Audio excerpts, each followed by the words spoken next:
Hi there. So this Thursday we're going to give some tips on loose lead walking. So a few of you wrote into me and asked, how do I stop my dog pulling? I'm going to change that to your dog pulls, what would you like to do instead? So replace that pulling behavior with something that you think is appropriate. So in this case it would be your dog walking by your side. So this is kind of a hard one to give tips on. There's no management solutions, there's no magic wand. It's not like last week when I say just don't let your dogs look out the window and set up the environment right. It has to be full on active training. Again, manage your expectations. If you haven't put the work in training your dog to walk nicely by your side, your dog's not going to walk nicely by your side. They have 4 legs, they're always in a hurry to get places, especially if we take them on really exciting walks like down to the park where they're off lead. So I really do think it's an important one to teach a dog, because if you don't enjoy walking your dog's not going to get walked enough, and then what we're going to see is other behaviour problems form because their exercise needs aren't being met. Sorry, Mary. So this is quite a tricky one. Loose lead walking is quite a tricky one to train. And I suppose the reason why people find it tricky is, look, all training is about consistency. But this one really is, if you're going to let your dog pull for half the walk or for one walk, then your loose lead walking training has gone out the window. So you need to be really consistent. If the lead goes tight, you don't move forward. If the lead is slack, then we move forward. Also, if we've got a brand new puppy, great. They've no history of pulling on the lead, so we're not doing any behaviour modification. We're just teaching them what we want of them.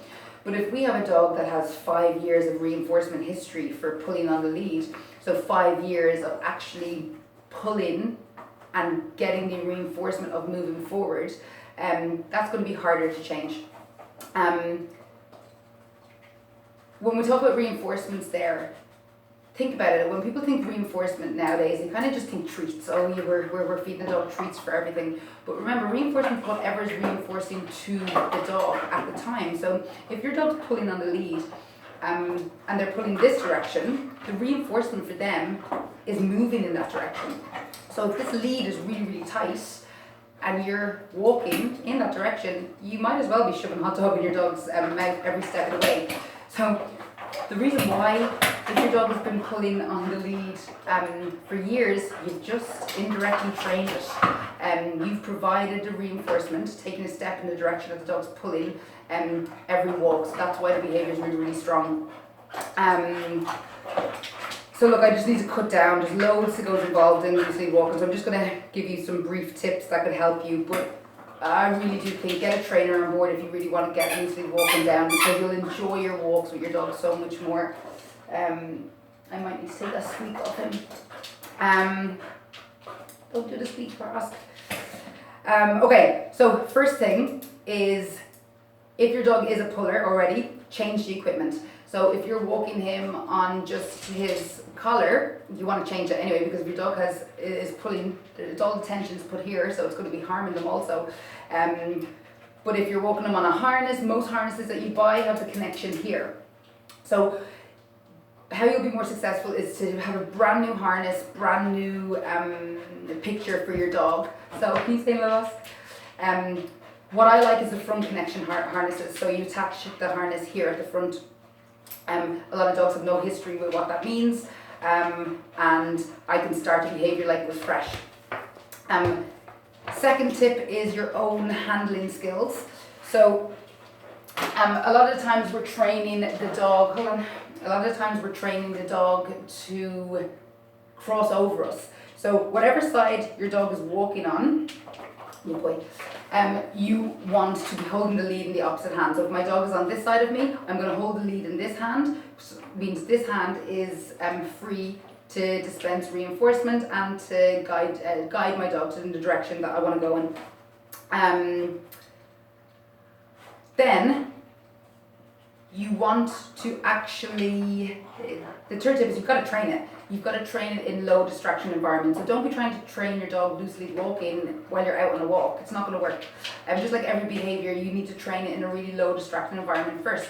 So get a new piece of equipment, get in your house, and start rewarding your dog for a position that you like. So with loosely walking, the position will be at your heel. So just stand there with your dog, feed 10 treats at your heel, at a really fast rate. So your dog will learn that if I hang out around this area, good things happen. And then you just want to put some movement in it.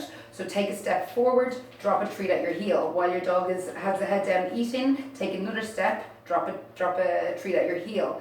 And continue that. And then when your dog understands that game, you want to add more steps in. So you'll do 1 step, 2 step, yes, and treat at your foot. 1 step, 2 step, 3 step, yes, treat at your heel.